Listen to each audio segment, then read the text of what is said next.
Students, welcome back to my channel Kirti Tiwari social science corner. कैसे हैं आप सब? आई थिंक सब अच्छे होंगे और सब अपनी स्टडीज़ में बिजी होंगे बिकॉज कहीं पे होम एग्जामिनेशन चल रहे हैं और कहीं पर होम एग्जामिनेशन ख़त्म भी हो रहे हैं। बट अभी जो सबसे बड़ा एग्ज़ाम्स हैं वो हैं हमारे बोर्ड्स के एग्ज़ामिनेशन।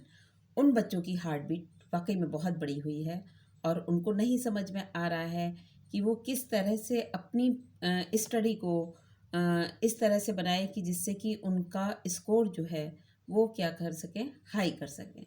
कोई बात नहीं, वो मैं आपको कुछ टिप्स बताने जा रही हूँ कि अगर आप उन टिप्स को फॉलो करते हैं तो आई थिंक कि आप बोर्ड्स एग्ज़ाम्स में अपना स्कोर हाई कर सकते हैं। राइट, तो चलिए देखते हैं वो टिप्स कौन कौन से हैं। तो सबसे पहला टिप है जो हमारा, या सबसे इम्पॉर्टेंट पॉइंट ये है, अर्ली प्रिपरेशन। अर्ली प्रिपरेशन तो बेसिकली क्या है कि लोग बाग पहले से ही तैयारी शुरू कर देते हैं।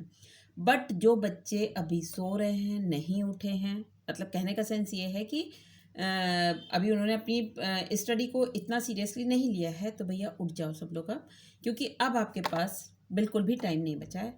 हार्डली 1 मंथ बचा है आपके पास, क्योंकि 4th मई से आप सबके एग्ज़ाम्स स्टार्ट होने वाले हैं। तो क्या है, क्योंकि हर स्टूडेंट का क्या है, लर्निंग है, अंडरस्टैंडिंग है, सबकी कैपेसिटी अलग अलग होती है।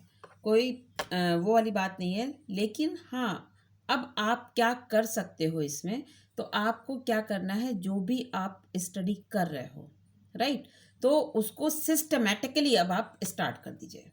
ये नहीं कि आज हमने ये अपना चैप्टर पढ़ा तो कल हम दूसरे सब्जेक्ट का उठा के या आगे एक चैप्टर छोड़कर जंप कर गए। आपको बिल्कुल सिस्टमेटिकली अपनी स्टडी को रखना होगा जब तक आपके एग्ज़ाम चल रहा है, राइट।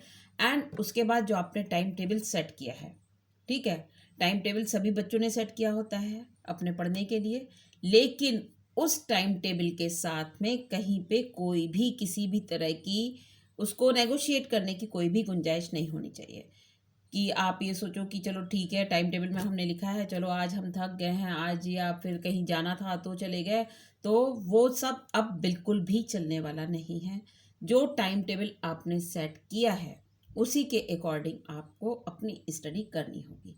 इससे क्या बेनिफिट होगा? इससे बेनिफिट ये होगा, जो लास्ट मोमेंट पर आप लोग पैनिक होने लगते हैं, बच्चे पैनिक होने लगते हैं, तो वो उस पैनिक के प्रोसेस से बच जाएंगे। वो पैनिक नहीं होंगे, क्योंकि उनका टाइम टेबल सेट है, उन्होंने अपना एक शेड्यूल बना रखा है। ठीक है, शेड्यूल कैसे बना रखा है उन्होंने अपना शेड्यूल, एक तो टाइम टेबल हो गया और एक शेड्यूल हो गया। टाइम टेबल में आपने अपना टाइम सब्जेक्ट में पूरा डिवाइड कर दिया कि किस किस तरह से हमें कितने सब्जेक्ट को, किस सब्जेक्ट को कितना टाइम देना है, राइट। और शेड्यूल आपने क्या किया, अपना सिलेबस को आपने देखा और उसमें से आपको कौन कौन से चैप्टर्स को पहले फोकस करना है, किन चैप्टर्स को बाद में करना है।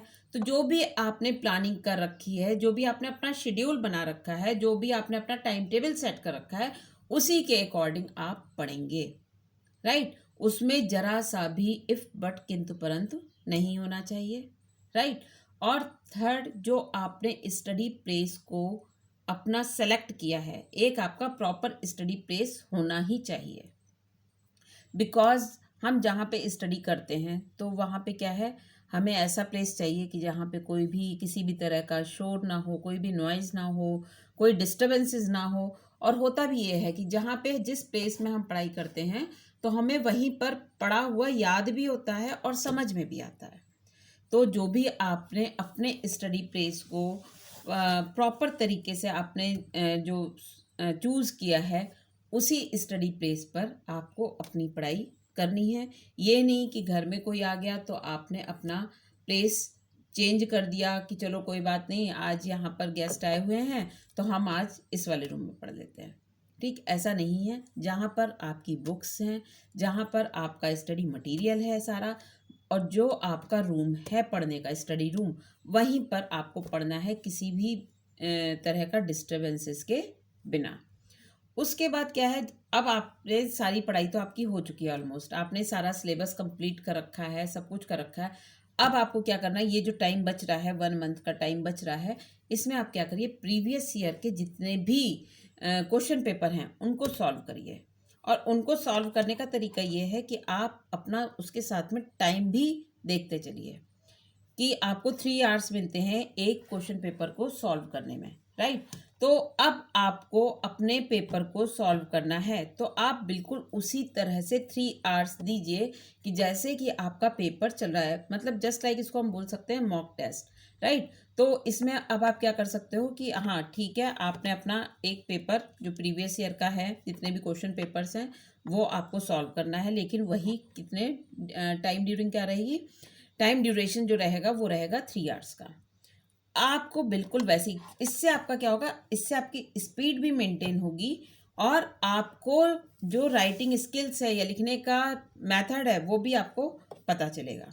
तो क्या है, जितने भी प्रीवियस ईयर के क्वेश्चन पेपर हैं उनको सॉल्व करिए विद इन टाइम। इससे आपकी स्पीड बढ़ेगी और आपको कॉन्फिडेंस भी बढ़ेगा कि हाँ भाई अब हम वहाँ पे बोर्ड के एग्ज़ाम में कर लेंगे, क्योंकि 10th के बच्चों का बोर्ड्स होता है तो ये फर्स्ट टाइम एग्ज़ाम देने जाते हैं तो ये ज़्यादा डरे हुए होते हैं।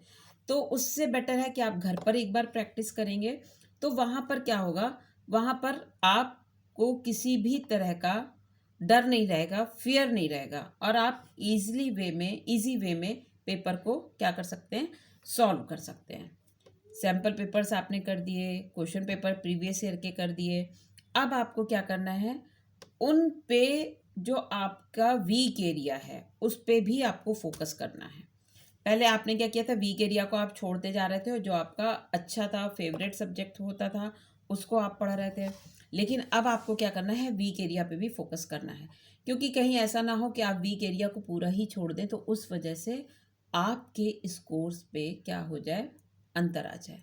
तो आपको वीक एरिया पे फोकस करना। वीक एरिया हमें कब पता चला, जब आपने क्वेश्चन पेपर सॉल्व किया तो जहाँ पे जो हमारे वीक एरिया था, ठीक है, वो हमारे सामने आ गया कि अच्छा ये हमारा वीक एरिया है। मतलब पता तो सबको होता है, बट जब हम एग्ज़ाम देते हैं तो और भी तरह के वीक एरियाज हमारे सामने आ जाते हैं। तो उस पर हमें फोकस करना है और उनको भी हमें, वीक एरिया को भी हमें क्या करना है, स्ट्रॉन्ग बनाना है। और साथ में जो हमारी है वो है अवॉइड सोशल मीडिया। इन दिनों आप सभी बच्चों को सोशल मीडिया से बिल्कुल भी दूर रहना है, क्योंकि अगर आप सोशल मीडिया से दूर नहीं रहेंगे तो आप अपनी स्टडी पे कंसंट्रेट नहीं कर पाएंगे।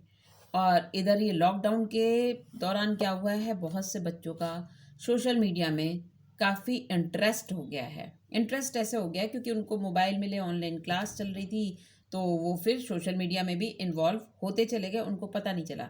लेकिन अब आपको फ़िलहाल 2 मंथ्स के लिए बिल्कुल भी सोशल मीडिया जैसे प्लेटफॉर्म से आपको बिल्कुल दूर रहना है।